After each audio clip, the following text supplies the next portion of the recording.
Each and every 5-year plan rolled out by China would be endeavor of continuity.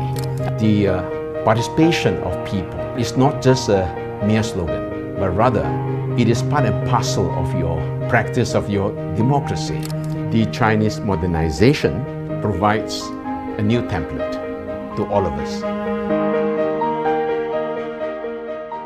China's 2 sessions offer an important window for the world to observe China's governance priorities and development paths.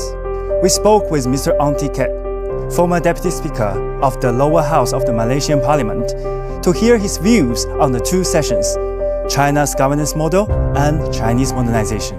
Have you ever followed China's 2 sessions before, and which aspect do you particularly pay attention to? Well, I've been following quite closely the progress of your 2 sessions every year. Every year without fail, I tend to focus more on the Chinese priorities in domestic governance.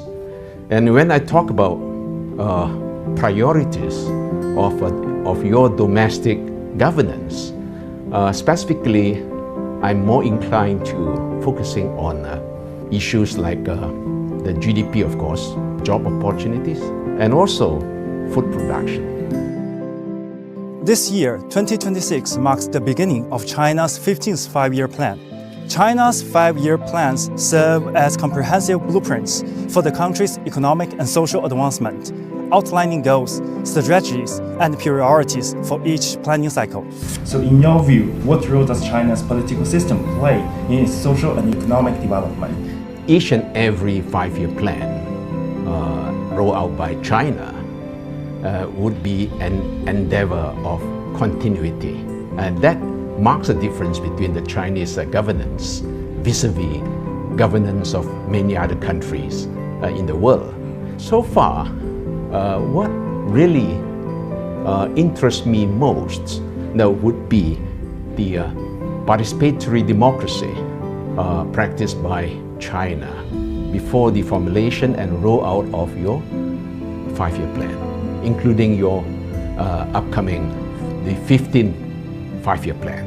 And so far, to my understanding, now, before the formulation, before the rollout of your 5-year plan, now, you have a huge exercise. You need to conduct a huge exercise of mobilizing your grassroots at various levels to collect the aspirations, views, proposals from the grassroots levels at different tiers of your administration.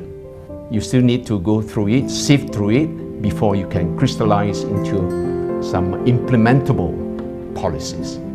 And that policy, of course, you need to bring up now to the NPC, the National People's Congress, for the final endorsement. And I call that a different mode of democracy. From my perspective, I call that the participatory democracy. Or in China, you call it the whole process of people's democracy.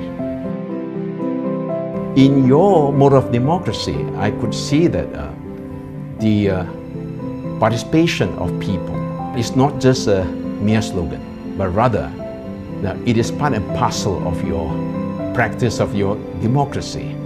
This is something that the Western model could hardly see. Now, because when I make such a comparative study, actually, I really mean it, because I could see that now in the Western model, many a time, the people's participation is more centered around the electioneering process, meaning when you are ready to vote for certain candidates or certain parties, then of course the people's role would be central now to the exercise. On top of that, of course, I could also see there is another area of a difference between the two models. In the Chinese model, of course, you tend to be more accommodative and consultation-based, meaning it is not a game or a contest of winner takes all.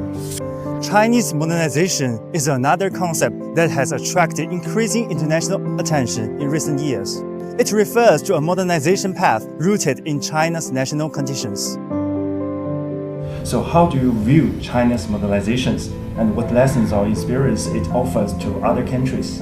The Chinese modernization provides a new template to all of us. China has come up with an alternative, proving it otherwise, meaning modernization is not synonymous with westernization, and it should be rooted in self-confidence in your own cultures and social norms, and also it should be guided by the level of developmental progress of your country. No two countries in the world share the same trajectory of progress. You managed to prove to the world that you could lift about 850 million people out of poverty. That is a remarkable achievement, 10 years ahead of the United Nations deadline.